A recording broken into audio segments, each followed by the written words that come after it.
Hey, it's Don. Today we're going to give some insider information on how to make money off of Yu-Gi-Oh cards in 2019.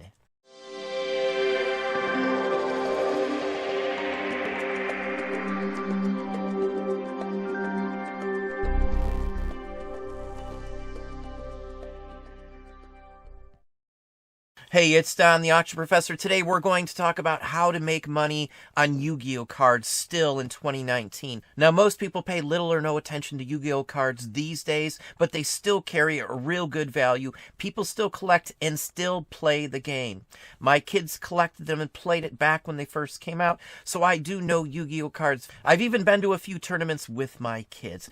But let's hop over to the screen right now and give you the inside information on selling Yu-Gi-Oh cards right now in 2019. So here we are with Yu-Gi-Oh cards. The one thing I should tell you, and the most important aspect of any Yu-Gi-Oh card, are the numbers on the face of the card. Right below the dragon image you see on the right, SKE-001. That is what is important. On the left side, you'll see first edition. Most of the cards that are valuable from Yu-Gi-Oh are first edition scarce cards, or ones that were only available at a tournament, whether to a winner of a round or a game, or just literally available for purchase or such forth at a tournament itself. You will also see holograms on many of them, and on the bottom right-hand side of the very bottom of the card, the corner section there, you'll see a little hologram. Most of the better cards are numbered or dated 1996 also. Those are the ones I always look for. My kids played, I've been to a few tournaments, so I do know something about the cards. We bought a ton of them for our kids when they were younger, still have them to this day. They've got quite a few Blue Eyes White Dragons from back in the day. Not every one is the correct card, though, because those numbers are different on many cards, depending on when the set was issued. You may not see the word first edition, the numbers will be different, and they may carry much less of a value. It has to be that right number. That number, though, below the image is the key number there that you need to be looking for. Now, here is another scarce card. Some of these, again, are only available at certain places. This is a secret one. This is Dark Magician Girl. It's a very scarce one, as you see by the price, almost $7,000. This is MFC-000. And that's the number, again, right below the girl's image on the right-hand side. On the left, you'll see first edition as well. Most of these are from the first edition, are the ones that you want. The first time they issued anything, condition is everything. This is a Gem Mint 10, the best condition you could imagine on something like this. So condition is everything. This card in less condition or ungraded or even like a 6 will still sell, but nowhere near this price, just for a few $100 at best, depending again on the condition of the card. And like I said, there are some that are only available at tournaments. This is a tournament card. This is one that would have been given away at the tournament. And this is a Japanese version of that same card, Dark Magician Girl. This is a promo, but it looks just like the normal cards. Now, Yu-Gi-Oh started in Japan, so you'll see Chinese versions of the cards, Korean, and every European country, as well as U.S. editions of them also. This one went for $2,000. They sold 2 of them at that price, just like this. It's in a plastic, so once they pull off the plastic to use the card, you'll see the image looks just like the other one, except it's in Japanese. And here is a open version of that same card. Tournament promo. It was a promo from there. This is a secret card. Wasn't available everywhere. It was only available at that one spot. So that's why it's rare. Japanese versions of some of the cards can go for as much as the English editions. It just depends. On the Japanese site, this may have sold for a little higher. It's hard to say. These are all scarce cards. They do show up in this country or any country. Tournament players will travel all over the place to play the game.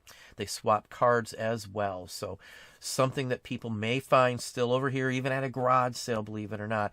Many of the shops in the day would sell import versions, so you could get the Japanese version locally. It's just an oddity, something people wanted to collect for the most part. Have a different language version of a card that's really scarce. So $5,250 on this one.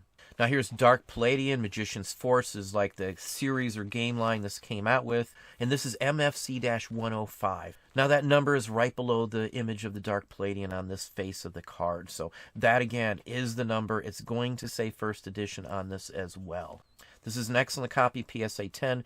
Just like baseball cards, comic books, they're all graded the same basic standards on these. $6,100, almost $6,200.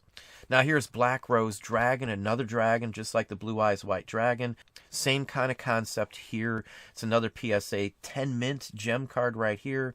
It's BGSEN039. So the numbers are all different on these cards. You have to have that specific number for the card to be worth money. That's all that matters for the most part on these cards. Legit cards, of course. There are some reproductions, as I've stated, so you want to be careful. Those most of the time, the holograms or the foil printing give those away.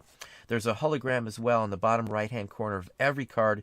Most of the better ones are dated 1996 as well. So nice one, $3,350 on this one. Now here is Exodia the Forbidden. This is a complete set. It took 5 cards to make this character's right arm, left leg, right leg, and then his head torso section. This is a unique one. This is something that you couldn't play in a tournament, if I remember right. Again, some cards you could use in a tournament and some cards you couldn't. Some of these were like specialty oddball game versions of them, I guess you might say. Now, these are decent graded versions of this. I have run into a few of these in the past. Not in great condition, but I still run into these occasionally, especially if you buy 5, 6, 7,000 cards at a time. Many times if you run up these on a garage sale, there'll be a huge 5,000 count box full of these. So just be careful. You got to look into these and at least know something. Those numbers, again, are what you want to look up if you're looking up anything. Those numbers are the key to Yu-Gi-Oh cards in 2019. And as you see, it went for $3,000 basically. Next one is a 3-card set. This is the Dark Lord set. So just another set here. These are prize cards, something I think you would have to win, or inserts or something along that line. This is from Canada, but US it went for $1,500 for these 3 cards. Roughly $500 a piece on these. Next one, another first edition. This is Jinzo, another rare one. Now, there are some other things that you might look for on some of these, like the stars above the image. Usually, the more stars leading to the left direction, the more you have, usually the scarcer the card to some extent. So that is something else that I do look for occasionally, or at least judgment-wise to judge whether I should look into the card a little more or not. Again, numbers all mean something on these. PSV-000, and this is from 2002 on this one. This is an iconic, this is a very scarce one. Everybody wants one of these, basically. The character itself is what's sought after. This is like a first appearance, I would say, of that specific character. Now here's Stardust Dragon. This is a ghost card, a scarce insert, or a promotional item from tournament style. This has a misprint in it also. Just a nice card. This is one line of cards where the misprints will still sell also. I know some cards, they're not worth as much because it's kind of like a damaged version of a scarce card. But cards like this from any of the Yu-Gi-Oh lines, as long as the card's in excellent condition, it'll still garner real nice value on it. Maybe not quite as high as the card in some cases. In other cases, it may be worth more than the standard version of the card. It just depends on the misprint and such forth and the condition. $1,499 on this one. Now this is a tournament mat. This is a genuine one. These would sit on top of the table and you would play the game on top of this. So it gave you like a imagery from the game itself. So there's many different versions of these. All of them that I have seen sell for at least a couple $100. This is a little earlier than some of the ones that I run into. Limited edition, $1,465. So really interesting one here. Very nice example of one of these. The artwork's really nice. Now here's Dark Crisis. This is a whole box. Remember many of these? There was a cartoon series. They had other things such as the action figures and the toys from this same thing. So there are a lot of different types of collectibles, but my opinion is the cards are the easiest ones to mess with and get and sell. So an unopened gem mint box here. Just a really nice example. $1,250 on this one. Now here's another scarce one. This is a tournament card. This is a Mechanical Chaser. Now some packs were only available for purchase at the tournaments also in some cases. So this one you would have to have bought at the tournament. You could possibly get them from a dealer after the tournament's leftovers or something along that line. $1,100 on this one. This is a Gem Mint 10 as well. Now here's a Chinese Dark Magician. Now the other card we were talking about in the very beginning was Dark Magician Girl. Different character, different card, different value. And this one's $1,000. This is the Chinese version. So there's not much difference to a novice, again, on some of these cards between the Chinese, the Japanese, the Taiwanese, or any of that sort. Or really anywhere over there in the South Seas area. But nice example here. Here's a Korean version of that same card also, just to give you an example. Languages look very similar if you don't know the difference, but Once you've seen a few, it's pretty easy to tell the difference. The characters are written differently. Japanese and Chinese looks more similar than Korean to either one of those. And this one went for $150. They do show up again, as I said here.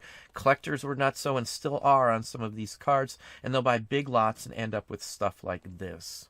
And the last one here is a Stardust Dragon. This is a German pressing of this card, and it's a ghost card. Scarce one, special promo, tournament style card. Not available just anywhere. Lots of stars on it. Has everything that it should have. This is TGS-ENO40. Long number, don't have to remember that, but if you type it in, that's the only thing I usually type in is that number. Sometimes I don't even have to worry about typing in the word Yu-Gi-Oh! Or card. I can just type in that number and get what I want. And by typing that in, you can just narrow it down and just pick the category and instantly look up these cards just by typing in that number one by one by one. That's the easiest way to search through these if you don't know your cards. Now, you'll spend some time doing that the first few days, but you'll get the gist on which ones are or aren't worth money.